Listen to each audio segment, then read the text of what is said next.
Welcome to this new video. I'm the PC Collector, and on today's video I have a review on a laptop which some people might consider retro already, some people might not, because you know, Core 2 machines are currently off the limit of where you can consider retro yet or not. But in any case, I'm bringing back this laptop for a review in the review series of my channel. The Dell Latitude E6400, a rather well-known laptop, a rather well-known business laptop from the late 2000s, more specifically from 2008. The Latitude series, which were pretty much the business laptops which competed with the ThinkPad series from Lenovo and the Compact series from HP, also with the EliteBook. And well, it's pretty much what you would expect from a business laptop from that era. Black square design, almost no room for design, just poor functionality. In fact, one of the things you can notice from this laptop is the stupid amount of input and output options it had.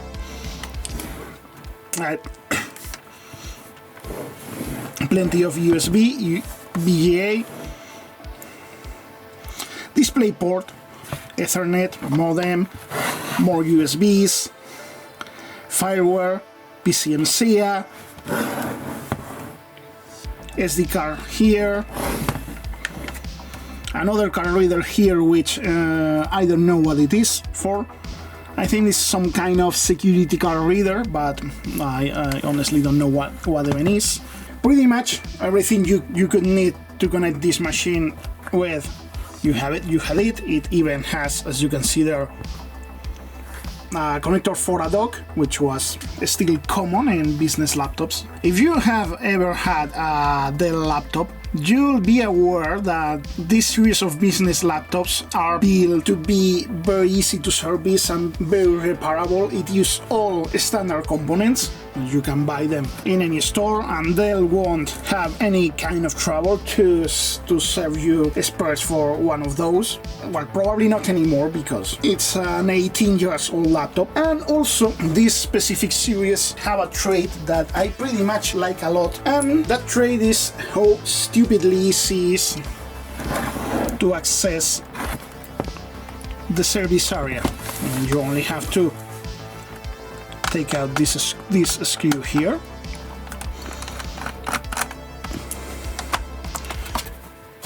and remove the cover. You have everything you need access to, included the battery here, which I have replaced a couple times. This machine has some kind of issue and the battery discharges like in a couple weeks, so at this point I've decided to not replace the battery anymore, because I mean, there's no point. You have from here the CPU cooler in case you need to service it is here, easy to access. The optical drive here, you don't even need to take this cover out to remove it, you only need to remove this screw. The hard drive here, which is locked with this screw, which I didn't put the last time when I replaced the drive. But I mean, it's not like the drive is going to go anywhere. It's pretty much well secured. The wireless card here, another optional card here which doesn't has. I'm not sure if it has modem. The modem goes here, which could be another possibility, and then this is for something else. Wait, this thing can... Maybe that's for a 3G modem. Yeah, that's for a 3G modem. Yeah, you know, I also learned things with this. Yeah, I had never known the 3G modems by that denomination. So yeah, it's quite interesting machine in that sense, because unlike with HP machines that you have to take out the keyboard to replace the RAM and so on and so forth, now you have everything here. Also, isn't picky with replacement. In fact, if you look here, you can see that here it reads replaced with HP spare. Yeah, that module was taken from an Elite book I used to have back in the day. So when I restored this machine, I used the backend modules I had from that machine. Yeah, it's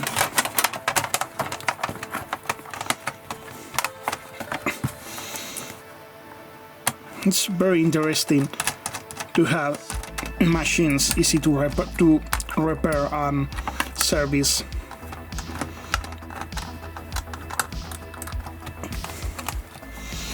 It's not common to have laptops that well designed in that regard.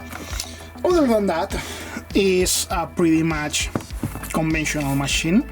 It's a typical late Vista machine with a Core 2 CPU and integrated graphics. So yeah, it's pretty much a productivity machine. It's fully intended for productivity. Even the versions of this machine, which had a dedicated graphics card, it had an NVIDIA Quadro. It offers the latest versions of the Core 2 Duo. It is what was offered in laptops, because at least to my knowledge there weren't laptops with Core 2 Quad CPUs. Feel free to correct me if I'm wrong, but I have never seen or heard of one. This machine could have Core 2 CPUs ranging from 2.26 GHz to 2.8 GHz from either the P8000 series or the T9000 series. The Intel 45 Express chipset, it used the DDR2 memory with 2 slots, which can take up to 4 GB module for a maximum of 8 GB, and it has two options of 40-inch screen, either this one or the typical 69 screen, which is the one this model had, but it also offered 4x3 screen. I don't know why. I suppose that is simply because it had demand in the office market. It could be powered by either an Intel GMA 4500 MHD, which is the one this laptop had, or it could have an NVIDIA Quadro NBS 160M with 256 megabytes of dedicated RAM in the case of the NVIDIA Quad. It has stereo speakers, a microphone, pretty much all the stuff you expect on a laptop in terms of input and output options. I mean, I have already shown you how much things it could have, and it has a curious factory configuration, is that the optical drive, which this machine has, could also optionally be removed and replaced by other options, including a Blu-ray drive, which I doubt that everyone ever used, a second hard drive, or something which Dell called the travel module, which I have absolutely no idea what it is. Also, you can see that as it became popular at the time, in the late 2000s and early 2010s, it became common that business laptops also included the track point, which was a feature that a lot of people in offices requested by influence of the old IBM ThinkPads and Lenovo ThinkPads, which still have the track point to this day. After all, the track point is a signature feature of ThinkPads, but that's not a topic for today's video, because we're not talking about ThinkPads today.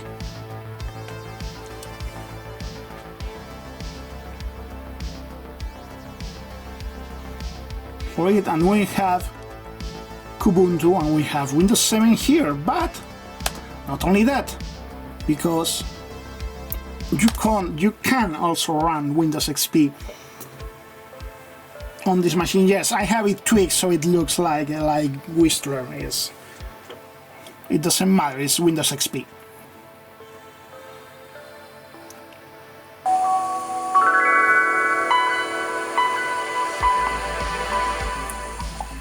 Yeah, assuming I don't like Windows XP, so the less it looks like Windows XP, better for me.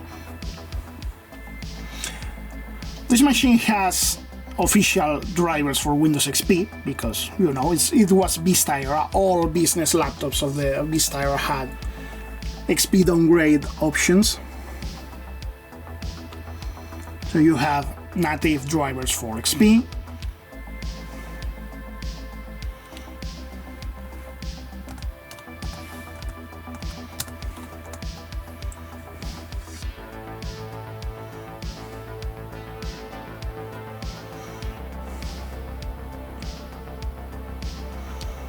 And you can even find Windows XP Service Pack 3 disks or recovery disk for this machine. I don't remember if that was what I used. Yeah,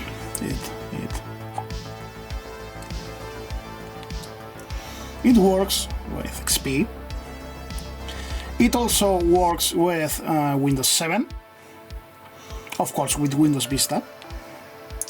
It has native drivers for Windows 7 as well. It's not like with other older machines which you have to use Vista drivers on 7. But no, in this case it also has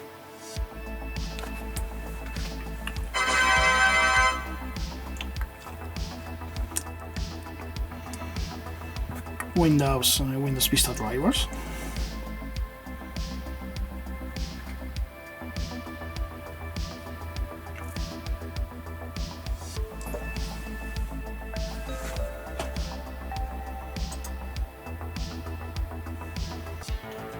Yeah, sue me. I mean, it's not a secret that I don't like Windows XP.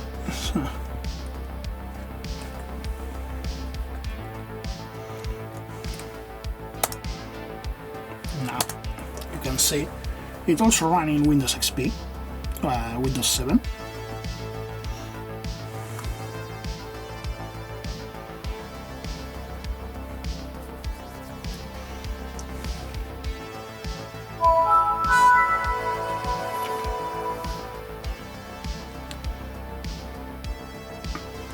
You can see that it runs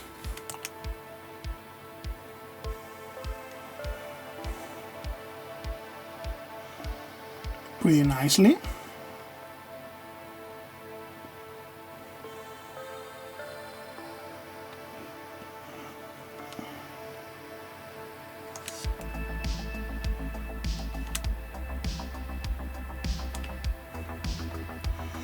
Using few RAM.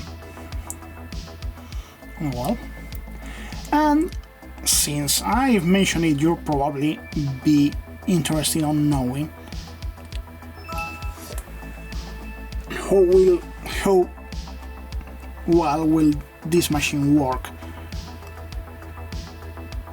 under a modern OS. So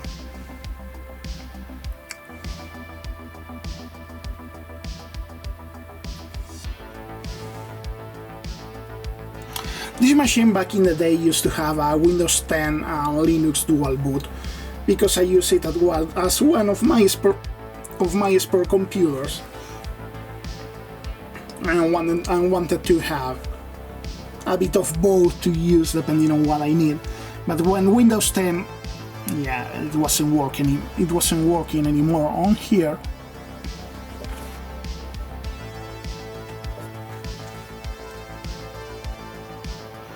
If you need a machine for basic tasks and you happen to get one of those cheap enough, it's not a bad option. But also, if you want a good late XP era laptop, this machine is also a very good option. You have seen that. It has native XP drivers. It can also be a decent retro gaming machine if you happen to find the version with the NVIDIA Quadro. I mean, I know the Quadros weren't meant for gaming, but it will be always better than the Intel GMA. This is as solid as it can get. It's reliable, it's solid, it's easy to upgrade in case you need to, because it has normal SATA ports. The RAM is DDR2, which is easy and cheap to find. I know that in all reviews I have been telling you things to be aware of if you were interested of that model of laptop, But in the case of this one, I really can't think of anything I need to warn to. I have not really had any kind of trouble with this machine. I mean, as it says in the thumbnail of the video, it just works. You know that old adage of if I'm broken, don't fix it. This laptop exemplifies it quite well. Before I end this review, I'm going to restart to get into Windows.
So yeah, well, the 3D performance is awful, no surprising anyone.